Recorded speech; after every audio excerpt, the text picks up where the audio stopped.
Train Ride Adventure by me, Eliza. I dedicate this book to my loving grandmother who told me this wonderful and exciting story.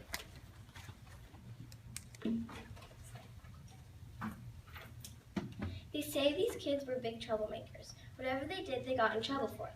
Here is a big example of the mess they got into. It all started in Long Island in 1952. At age 12, my grandmother, Lois and her best friend Phyllis decided they wanted to take the train to New York City.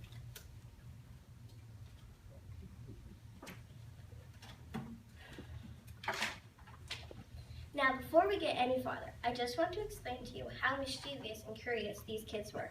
Everything Phyllis would tell Lois to do, they would get in trouble for. For example, one time Phyllis told my grandmother they should create a fake badminton school.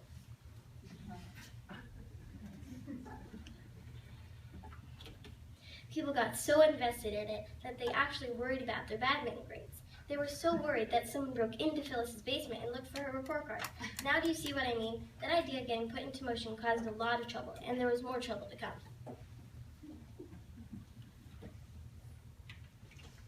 Back to the New York City story. So Lois and Phyllis's plan to get their parents to give them permission for this adventure was to tell their parents that one another's parents had said yes. Finally, everyone agreed to the plan.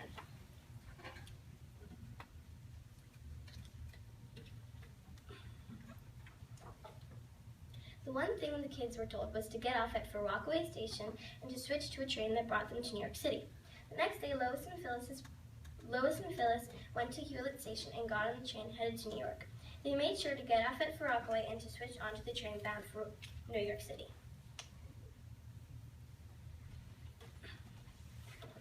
When they got to the big city, they shopped, talked, and ate. After a while, they headed back to the train station to head back home to Long Island.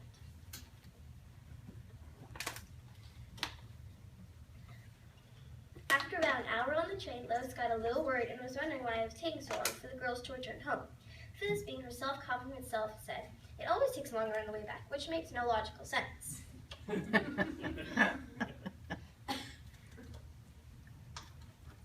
After about another hour, Lois's intuition was telling her something was wrong. A little while later, the train stopped and everyone was forced off. Why? It was the last stop. They forgot to get off at Rockaway. The girls searched for a payphone in Lake Ronkonkoma to call their parents.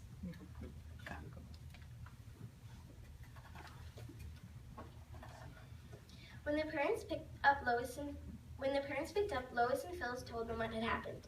The response was not very good. Their parents said that they would not come and pick them up and they would have to catch another train. When their train finally came, they hopped on and headed home.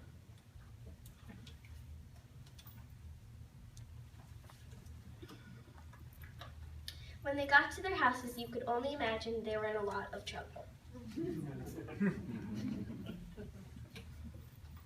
The moral of the story is to follow your instinct and to listen to your parents.